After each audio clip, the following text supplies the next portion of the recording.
कृपया चैनल को सब्सक्राइब करें और घंटी वाले बटन को बोलिए दबाएं। श्री सद्गुरु महाराज की।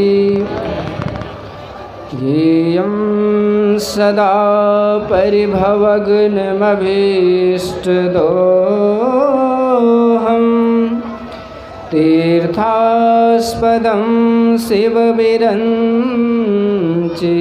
न तं शरण्यं वृत्यार्तिहं प्रणतपाल भवाब्धिपोतं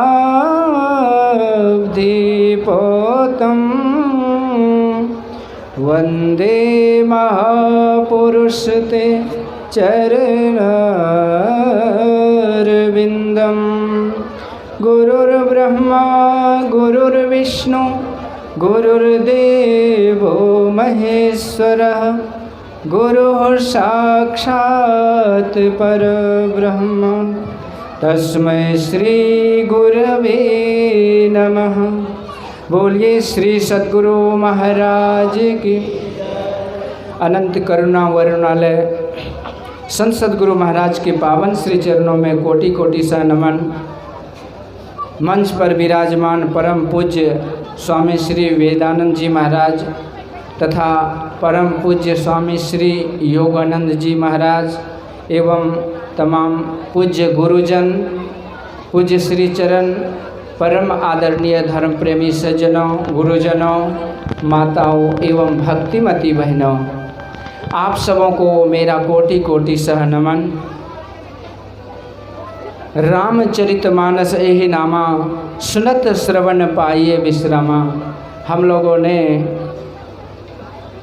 स्वामी आनंद बाबा के आदेशानुसार जो विषय है भक्ति का, जिसमें आनंद ही भरा हुआ है, उस विषय पर मैं 2 शब्द आप लोगों को सुनाना चाह रहा हूँ।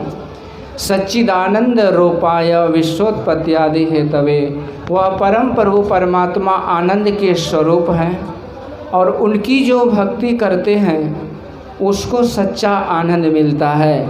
संत महापुरुष कहते हैं संसार में जो आनंद है, सुख है, यह भ्रम है, ये झूठा है।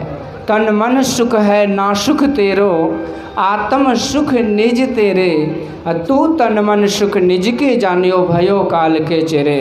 तो सच्चा आनंद भक्ति में है और एक भक्ति का साधन है।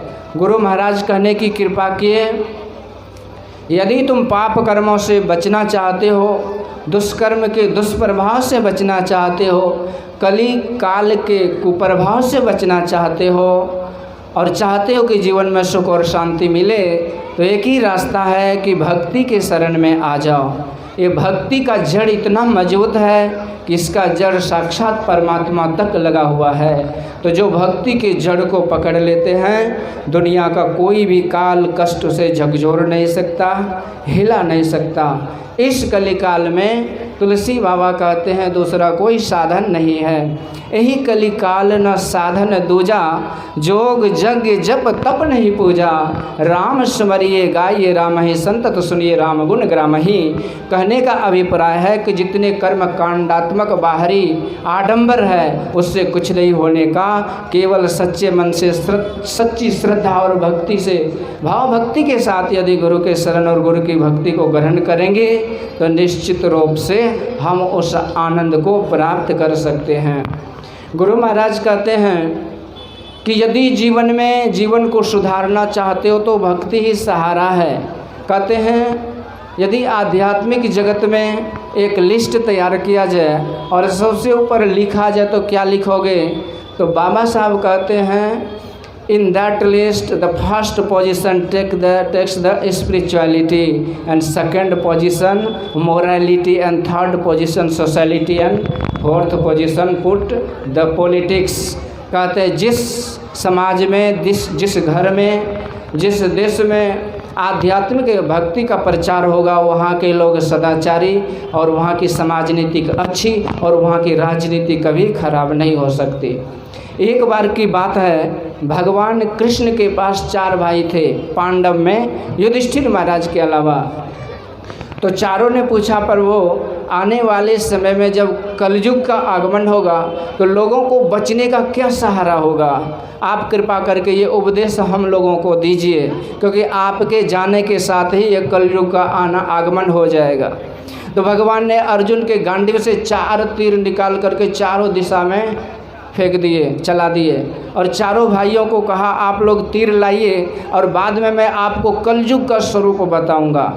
तो सबसे पहले भीम जब तीर लाने गए तो एक कोयल मधुर भाषा में बोल रही थी, पर भीम को बड़ा अच्छा लगा ये सुनकर, पर देखा क्या कि कोयल जीते चूहा को नोच नोच करके खा रही है। तो भीम को लगा, मधुर वचन बोले ही जिमी मोरा, खाए महा आई हृदय कठोरा। ये कैसी हो गई कि बोलती तो बड़ी अच्छी है पर हृदय इतना कठोर। भीम आ गए, अर्जुन गए थे बाण लाने, और उन्होंने देखा कि एक गौ माँ बछड़े को जन्म देती है, पर इतना प्यार देती है, जी से चाटते चाटते बछड़े को मार देती है। तो अर्जुन को भी बड़ा आश्चर्य हुआ कि ये मातृत्व वात्सल्य प्रेम देना चाहिए, पर ये कैसा प्रेम कि बछड़ी को संतान को ही मार दे। उधर नकुल गया तीर लाने, तो उन्होंने देखा कि एक कुआं है, उसमें पानी नहीं है, सूखा है, पर उस कुआं के चारों तरफ वाला जो कुआं है बिल्कुल पानी से लबालब भरा है, बीच वाला ही सूखा है। ये भी आश्चर्य। और सहदेव वो जब गए तीर लाने उधर दिशा में, तो उन्होंने देखा एक पहाड़ के चोटी पर एक चट्टान है, पत्थर है, और जो गिरा तो गिरते चला गया, किसी के रोके नहीं रुका, पर एक छोटा सा पौधा के सहारे वो चट्टान रुक गया। तो चारों भाई ने आश्चर्य करके भगवान के पास आए और भगवान से पूछते, प्रभु हम लोगों ने जो देखा वो सब अचंभित करने वाला था, तो बतलाइए इसका क्या मतलब है? तो भगवान ने भीम को कहा कि भीम, तुमने जो देखा कि कोयल मधुर भाषा बोलती है और जीते चूहा को खाती है, तो आने वाले कलयुग में ये पंडित जी लोग होंगे जो जजमान को बढ़िया बढ़िया बात सुनाएंगे और जीते जी नोच नोच करके खाएंगे। अच्छे अच्छे वक्ता कम मिलेंगे। और अर्जुन, तुमने जो देखा कि गौ माता बछड़े को प्रेम क्या करेगी, वो मार देती है, तो आने वाले कलयुग में ये माता पिता अपने बच्चे को भक्ति सत्संग के संस्कार तो देंगे नहीं, नाच नटंगी सिनेमा थिएटर में पैसा रुपया और फ्रीडम दे करके उसको प्यार के बदले बर्बाद कर देंगे। ये कलयुग का स्वरूप होगा। और नकुल ने पूछा कि प्रभु हमने देखा कि एक कुआं में पानी नहीं और चारों तरफ के कुआं में पानी भरा पड़ा, तो इसका मतलब? तो भगवान कहते हैं, नकुल आने वाले कलयुग में धनवानों की कमी नहीं होगी, धन का अंबार रहेगा, पर उसी धनवानों की टोली में गरीब बेचारे भूखे प्यासे अन्न दाना के बगैर तरस खा करके मर जाएंगे, तड़पते रहेंगे, पर इन अमीरों को तरस नहीं आएगी। अब सहदेव की बारी आई। उन्होंने कहा, प्रभु हमने देखा कि चट्टान के ऊपर से पत्थर का टुकड़ा है, पहाड़ के चोटी पर से चट्टान गिरा, तो फिर क्या था? बड़े बड़े वृक्षों को तोड़ते हुए गिरते चला गया, फिर एक छोटे से पौधे के सहारे कैसे रुक गया? तो भगवान कहते हैं, सहदेव आने वाले कलयुग में ये मनुष्य जो है ये शिखर पर बैठा हुआ है, श्रेष्ठ है सब जीवों में, ऐसा यह मनुष्य होगा, पर इसका जब चारित्रिक पतन होगा, इसका जब नैतिक पतन होगा, इसका जब आध्यात्मिक पतन मतलब आध्यात्मिक से विमुख हो जाएंगे, तो ऐसे व्यक्ति जो नर्क के गर्क में कुसंगत में जा कर के कुमार्गगामी हो जाएंगे, तो ऐसे व्यक्ति को रोकने वाला दुनिया में कोई नहीं होगा। पर उसी बीच जैसे छोटा पौधा उस पत्थर को रोक दिया, उसी तरह से जब ईश्वर की कृपा से ऐसे महापुरुषों का संग, सत्संग, गुरु महाराज जैसे महान संत का संग होगा, तो नर्क गर्क में जाने से जीव रुक जाएगा और सत्संग के प्रभाव से, भक्ति के प्रभाव से इस जीव का कल्याण हो जाएगा, यानी इसका परम उद्धार हो जाएगा। तो यही भक्ति की महिमा है। तो आगे हम लोग पूज्य बाबा गणों से सुनेंगे।